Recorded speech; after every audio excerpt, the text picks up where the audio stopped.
it looks like everybody is rejecting it, all stakeholders. Does it mean we will come back to default settings?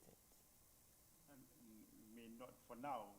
We can't arrive at that conclusion, but he has said they're not open for any form of negotiation. you see, that's what happens when you don't engage people, stakeholders, before you take decision. You know, for one thing about policy and its implementation is that when you don't get the buy-in of stakeholders, you are bound to fail. Right. And this is what we are saying. But one thing I'm hearing, or what we are hearing, is that the banks, for instance, are preparing or getting ready to offer government a counter offer. So I think if they do, then it will bring everybody back onto the table for. Financial institutions were not also consulted as well. Of course not. To the best of our knowledge and from what we know from inside sources, who took this decision then? So basically, what was done was that about when the committee was formed, right. I think they organized a meeting, and then their concerns were raised, but there's a difference between hearing concerns and then actually dialoguing with the people to reach a consensus before announcing the entire thing. Right, so you just can organize a group of people, listen to them, or tell them this is what we intend doing. Then they intend saying that, okay, these are our concerns. Then you don't say anything. Then you go, and then tomorrow you announce a program. Nobody will accept that.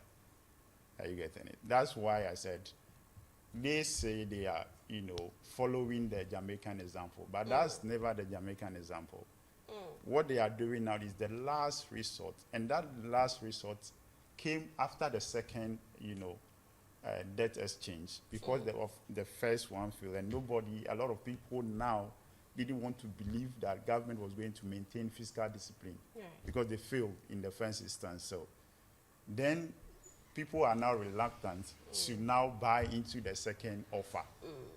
You see, so then they have now to use, and IMF is also telling them that unless you get 100%, buy-in or take. Albert, you're trying to say that this first policy that we are going to implement is going to fail, right? Every indication is showing. How do you get 100% buy-in? Unless IMF is saying, of course, then do 50%. Then the approach they are doing, or they are going with, work? May, not will. May. Because at the end of the day, I have to juxtapose the two. Should I take, let's say, about 30 to 40% off, or write off my losses, that let me cut my losses, and then go and sleep somewhere? Or trust this government, who has refused to listen to anyone, decide to do whatever it decides to do, and then lock up my money for the next 15 years with them. And don't forget, again, back to the Jamaican situation, the maximum year that they extended the bond to was 10.1 years. That was it. But we have extended it to basically 15 years. I get it. So you have to, as an individual investor, you have to decide that, okay, should I cut my losses now, or should I sign up and then zero interest in the first year, then 2024, then I'll get 5% interest. Don't forget, again, inflation is up here 40%. And in normal investments, the basic or the real value of your return is the interest being offered you minus the rate of inflation. So just on the benefit of it in 2024, on the hindsight of it, the value of your principal has dwindled more than 40%, or basically 40%. Now, government in 2024 offer you 5%. Then 2025 onwards will give you 10%. Then the earliest you can access your actual principal is 2027. Then that's about and the amount is not the full amount, only 17%. Then 2029 you can access another, 17%.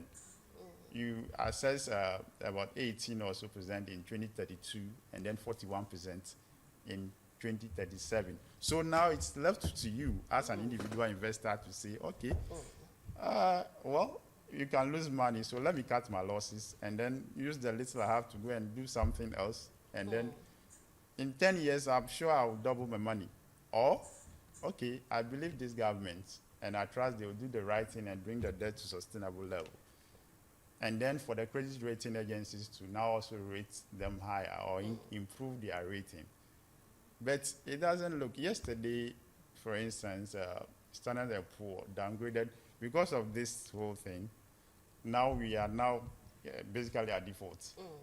With Albert, the I'll domestic, come to you, but it looks like a lot of stakeholders have rejected this move. I don't know if you're also contemplating on that, if you're going to